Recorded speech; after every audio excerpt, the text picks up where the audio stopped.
сайёҳии дохилӣ дар тамоми дунё ҳамчун самти муҳими рушди соҳа арзёбӣ гардида, имрӯзҳо мақоми ваколатдори давлатӣ дар соҳаи сайёҳӣ дар заминаи сиёсати бунёдкорона ва созандаи пешвои миллат президенти ҷумҳурии Тоҷикистон муҳтарам Эмомали Раҳмон дар ҳамкории зич бо вазорату идораҳо ва мақомоти иҷроияи маҳаллии ҳокимияти давлатӣ ва бахши хусусию иттиҳодияҳои ҷамъиятӣ барои муаррифии имкониятҳои сайёҳии мамлакат, баланд бардоштани саҳми соҳа дар рушди иқтисоди миллӣ тамоми нерӯ ва захираҳоро истифода намуда истодааст.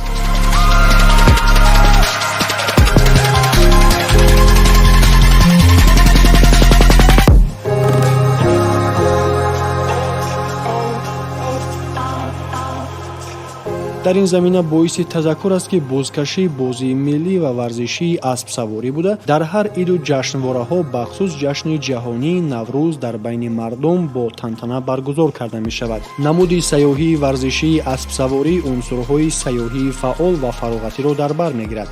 одам аз шиносоӣ бо табиат, муошират бо ҳайвонот ҳаловат мебарад.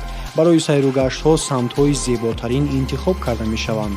сайёҳии аспсаворӣ дар Тоҷикистон дар минтақаҳои кӯҳӣ ва даштӣ бо фарҳанги бой, таърих ва омезиши ғайриоддии манзараҳои табиӣ бо дигар чорабиниҳои фароғатӣ ва варзиши ҷашнҳои миллӣ, махсусан Наврӯз, ки яке аз бозиҳо ё мусобиқаи асосии он бузкашӣ ё худ асптозӣ мебошад, инкишоф ёфтааст.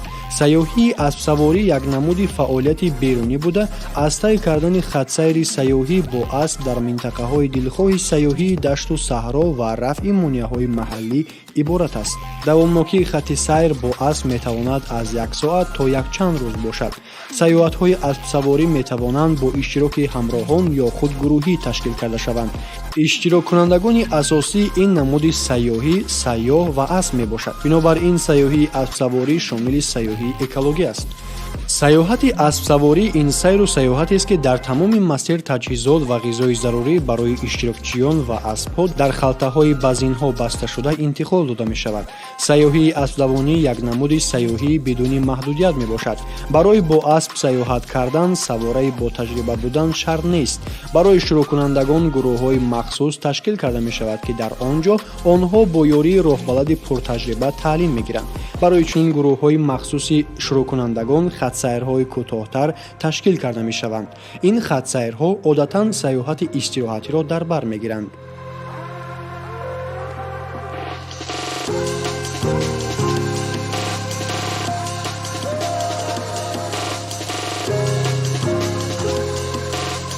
дар давраи пеш сайёҳии аспсаворӣ махсус соҳа вуҷуд надошт.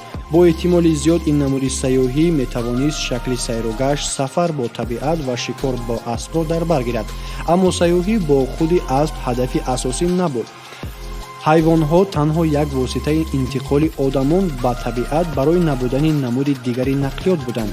пайдоиши сайёҳии аспсаворӣ ба инкишофи заминҳои нав, экспедитсияҳои илмӣ, ки дар шакли аспсаворӣ гузаронида мешуданд, мусоидат намуд.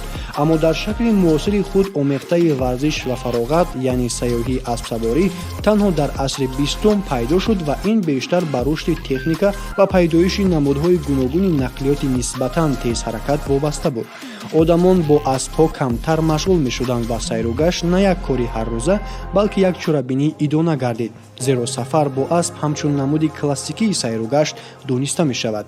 соли 1971 дар доманаи Олтой аввалин хатсайри сайёҳии аспсаворӣ кушода шуд. дар пойгоҳи маҷмӯъаҳои сайёҳӣ фермаҳои аспсаворӣ, асппарварӣ кушода шуданд ва аз ҳамон вақт инҷониб на танҳо пиёда, балки бо асп ҳам зебоиҳои кӯҳҳои Олтойро тамошо кардан мумкин буд. ва ҳоло ин минтақа дар сайёҳии аспсаворӣ мавқеи пешсафро ишғол мекунад. паҳншавии ин намуди сайёҳӣ бо якчанд ҷузъҳо алоқаманд аст. аввалан минтақа бояд барои сайёҳон ҷолиб бошад, мавҷудияти манзараҳои мувофиқ дар масир. сониян минтақа инфрасохтори инкишофёфта дошта бошад. ҳоло сайёҳии аспсаворӣ ба зинаҳои нав мебарояд. дар бисёр мамлакатҳо мусобиқаҳои сайёҳии варзишӣ аз рӯи намуди сайёҳии аспсаворӣ сайругаштҳои бисёр рӯза гузаронида мешаванд, ки дар онҳо сайёҳону мутахассисон иштирок мекунанд ва доварон дурустии хатсайрро баҳо медиҳанд.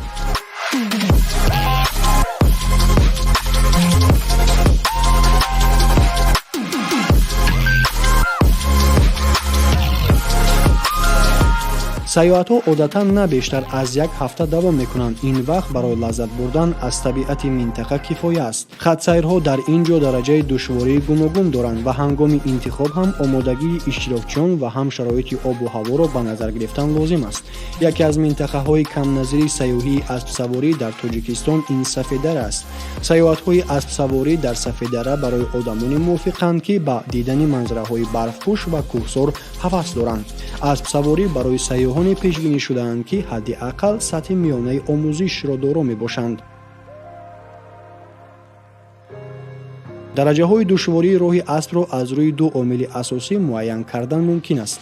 давомнокии сайру гашт ва мавҷудияти монеаҳои табиие, ки дар тӯли масир бояд бартараф карда шаванд. дараҷаи якум роҳҳои оддитарин, дуюм душвор ва сеюм душвортарин. дараҷаҳои душвории роҳҳои аспдавонӣ аз рӯи давомот ва дарозӣ: зинаи якум камаш 6 рӯз ва 150 км, зинаи дуюм камаш 8 рӯзу 200 км, зинаи сеюм на камтар аз 10 рӯз ва 300 км роҳро дар бар мегирад.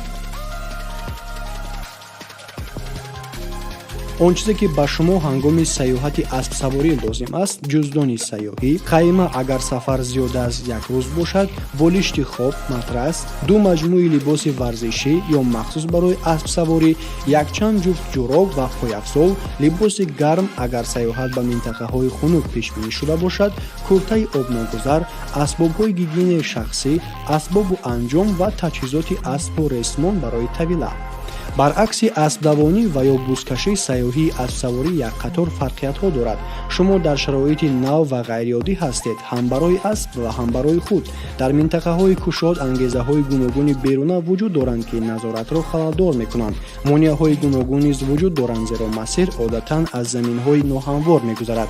зиёдтар аз ҳама асп аз давидан хаста шуда қувваашро суст мекунад. бинобар ин шумо бояд таваққуф кунед ё зуд ва оҳиста ва мӯътадил қадамзанӣ гузаред. дар шароити табиӣ алалхусус кӯҳсор ба гурӯҳ лозим меояд, ки мунтазам пастию баландиро паси сар кунанд. дар вақти ба кӯҳ баромадан аспро бо як зин равон кардан лозим аст ва савора бояд пиёда шавад, зеро аллакай лавозимоти барои сафар заруриятон ба асп бор аст. дар акси ҳол асп зуд монда шуда ва ё дар роҳҳои нишеб лағжидаву чаппа шуданаш аз эҳтимол дур нест. қобили қайд аст, ки сайёҳии дохилӣ барои огоҳии комил пайдо кардани сокинон аз имконоти гардишгарии мамлакат, шиносоӣ бо ҳаёт ва фаъолияти мардуми минтақаи дигар, фарҳангу тамаддуни қадимӣ, махсусан дар рӯзҳои баргузории ҷашни Наврӯз, ки ба гузарондани мусобиқаҳои варзишӣ ва чорабиниҳои идона ба монанди аспдавонӣ, бузкашӣ, гӯштингирӣ, чавгонбозӣ ва ғайра, ин ҷашнвораро боз ҳам зебо мегардонанд. аз ҷониби мардуми маҳалҳои гуногун ин нави варзиш доир карда мешавад ва дар ин замина ба рушду тавсеяи сайёҳии воридотӣ таъсири назаррас хоҳад расонд. чуноне ки мебинед ҳамаи мо дар бисёр як мавзеи машҳур ва маҳбуби ҷумҳурии Тоҷикистон, яке аз мавзеъҳои сайёҳии мамлакатамон Сафедара қарор дорем, ки воқеан ҳам як боду ҳавои мусоид аст, як табиати нотакрор аст. ҳамин аз он далолат мекунад, ки Тоҷикистони азизи мо яке аз зеботарин кишварҳои сайёҳӣ аст ва вазифаи ҳар яки мо биштар тарғиб кунем, ба ҷаҳониён муаррифӣ кунем, то ин ки тавонем Тоҷикистони биҳиштодсоро дар як сатҳи хуби шоиста, ҳамчун кишвари сайёҳӣ, ҳамчун кишвари дорои мардуми бисёр меҳмоннавоз, меҳмондӯст муаррифӣ кунем. Посоветовали вот эту туристическую базу, соответственно, мы приехали семейным составом. Впечатления прям очень безумные, сумасшедшие, очень красиво. Вот. Ну и судя по количеству людей, здесь прям очень суперски и круто. Вот. Правда, мы только вот приехали, поднялись наверх, мы еще полностью все не обошли. Вот. А так, уже на данном этапе впечатления прям колоссальные. Хочется прям здесь везде полазить, побывать, покататься, все рассмотреть. Еще, конечно, это будет не первый и не последний наш поход сюда. Развлечений много, как говорится. Вот, покатались. Надеемся, сейчас спустимся, покатаемся. Там каток есть, лыжи, много всяких развлечений. Это очень здорово, очень хорошо. Для нашей молодой молодежи, поколения наше. Хоть есть что-то у нас новое. Вообще замечательно, здорово придумали. Я бы еще, конечно, сюда вернулась. Не один раз, много раз. У меня вот дети маленькие есть, подрастают. Все ради наших детей. салом алейкум, ман Лукавин аз Финландия ҳастам. Инҷо ба саёҳат омада хеле хушҳол шудам. аз баландӣ бисёр ҳам зебост. муҳим аз ҳама боздид ва шиносоӣ аз мавзеъҳои нодир ва беназири сайёҳии мамлакат ҳисси ватандӯстӣ, ифтихор аз ватану ватандориро боло бурда, ваҳдати миллиро боз ҳам миёни сокинону сайёҳон устувор мегардонад.